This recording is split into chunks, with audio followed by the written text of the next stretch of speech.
The truth about vision boards and other sneaky mind games. Do they work? So that's what we are going to discuss today. You know, a long time ago, I heard Jack Canfield. He's the guy that co-authored all the Chicken Soup for the Soul guy. He actually endorsed one of my books a long time ago, and I got to have lunch at a table with him, and he was just the nicest guy, but I'm digressing.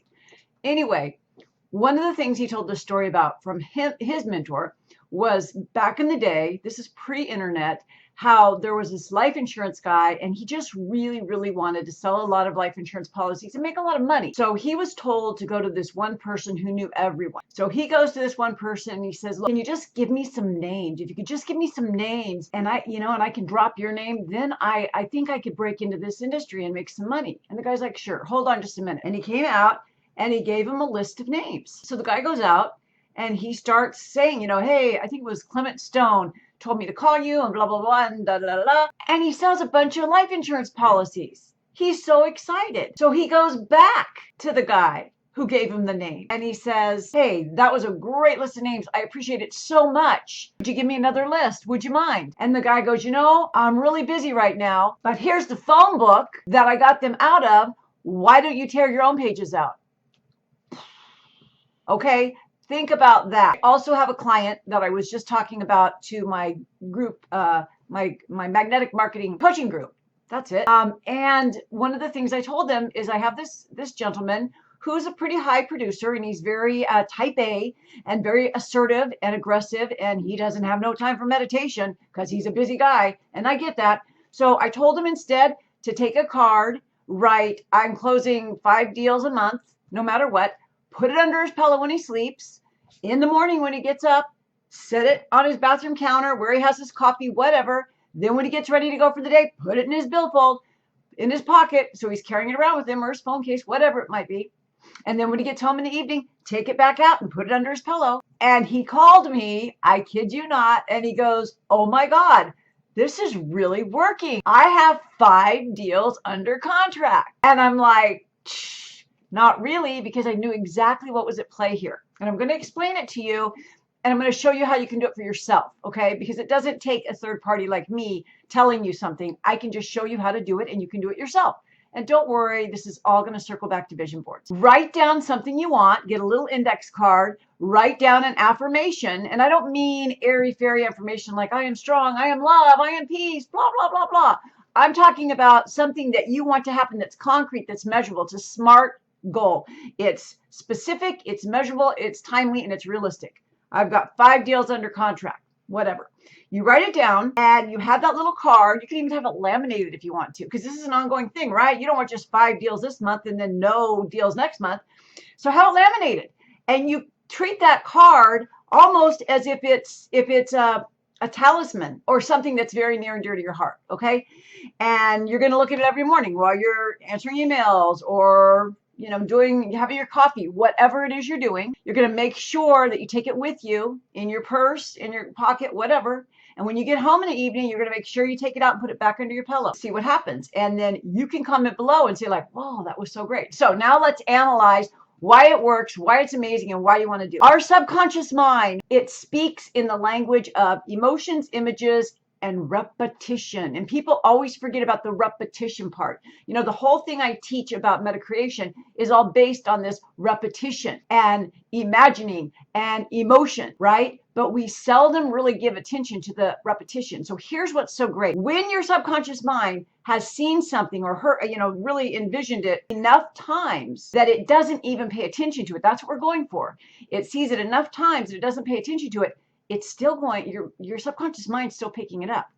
And because the subconscious mind does not know the difference between what is real and what is not real, it's going to believe you. It's going to take you at your word if you give it repetition. It's just gonna. Think about vision boards as we're talking about this, because it all goes back to that. The second thing is, in the case that I did and that Jack Canfield's mentor did, is someone with authority. I'm not saying I have authority, but I'm kind of a big deal, right? I'm just kidding. Someone with authority, like a doctor, think placebo effect. Someone with authority is like, oh, this pill's going to make you better. And the pill's just a sugar pill. And the person's like, oh, wow, yeah, it did. Thanks for that pill. I got better. It was the person's belief in the doctor that made the person's chemistry, this pharmacy we have in our brain, which is absolutely as potent as any drug, any psychedelic, anything else that you can imagine. It's just that we are very, very new and undereducated in how to utilize it. But just trust me, what happens when a person with authority says, yeah, this pill works, you take the pill, your brain, if you believe that person, your brain's going to start working and it's going to start producing the chemistry in your biology that's going to heal whatever's wrong with you. And yes, that includes cancer. That includes everything, right? You can do amazing, amazing things if you believe it in your mind. And I am not a medical doctor and I am not practicing medicine. Just a little side note there. Okay. So now we've got this authority telling us something. And you, by the way, can definitely be your own authority. You tell yourself as you write this down, I have 5 deals under contract every month. Yes, I do. And just believe yourself, right? I know it's a whole nother ballgame, but just bear with me. So then you're looking at it, whether cat alert, whether it's on a card or it's a vision board, you're seeing it every single day. Your subconscious mind is getting the repetition. Now you're going to add in the emotion and the imagery. If it's a vision board, you don't need to add in the imagery because you've got it. You're looking at yourself on a beach. You're looking at all the gold bullion. You're looking at the cruise. But if it's a little card, what does that card represent to you? What does it mean to you to have 5 deals under contract every single month? It means freedom. It means joy. Does it mean a vacation? Does it mean paying for your kids to go to college? Does it mean early retirement? You get those images in your mind and you raise your emotions. We know this. We know this. We know this. Elevated emotions. It produces the chemistry in your mind. It releases dopamine, oxytocin, the happy chemical, serotonin. We want those chemicals in our mind because what happens, remember I said the subconscious mind speaks in the language of images, emotions, and repetition. So what are we doing here? Whether it's the card, the vision board, even self-talk, we're repeating it, we're elevating our emotions, and we are seeing some sort of imagery of something that represents what we want to have. Is this making sense? So you can apply this in any way you can think of. Do it, write it on a card, do a vision board.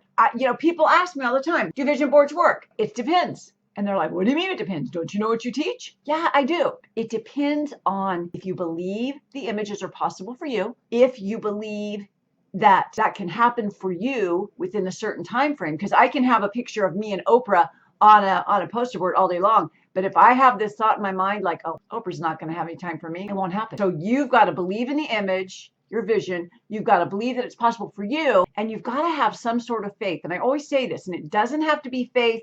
You could call it the universe, or you could just say certainty in science. That's my new key phrase, is certainty in science, right? Because we know, absolutely, we know that we create our own reality with our consciousness. And I'm very, very deep into yogic science, and I have been for many, many years. I've studied more theology than you know, born and bred Christian, but I have played in all sorts of religious playgrounds because I just think it's fascinating the different types of faith that people have. And what I've learned is whether you're a pagan, out in the woods gathering herbs, or if you're a shaman, or if you're Hindi, whatever it is, it's all peaceful. It's all about a great creator of some kind, unless you're Buddhist, and then, it's your own mind, but that's not too far off. So it's all about this peacefulness and this love that we have. And if we don't believe in that, then we've got trouble. But so your faith, in other words, can just be based on that. Have it be the certainty in science. We know that. What I was talking about with yoga, it's amazing. Every time I go through the Yoga Sutras, which is kind of the 8 limbs of yoga, everyone I know thinks that yoga is all about, oh, let me get in this pose and stand on my head, and I'm now an acrobat. I wrote acrobat yoga, all this stuff. And it's great. It's fine. It's good. It's good for 30-year-olds, and younger. But yoga, the movements of yoga, is the last limb of yoga that was introduced. And you want to know why it was introduced? Because these monks, these meditators, these yogis, the guys in the robes with the big beards, couldn't get their freaking mind clear. So they had to start doing movements. Okay. So in Hinduism, and it was yoga. In China, it was Tai Chi and Qigong, because we have to move our body to relax our mind. But I want you to get the most important point, and that is that you've got to have focus. So to wrap this all up, because I know I go all over the place because I get excited. I don't use a script. I don't use an outline. It's like, I got to talk to these guys about this, and it's important. So just to round it back up, write something that you want to happen to you, but do it ritualistically. When you write it down, put it under your pillow. Get up with it every morning, like brushing your teeth, but even closer. Like you want it with you all day long. Your subconscious mind will do the work for you. Have faith that it can happen. And it doesn't matter what you have faith in, just have faith that it can happen. Or do your picture board. Same thing. If you see it and you believe it, it'll happen. Okay. So hopefully you found that helpful.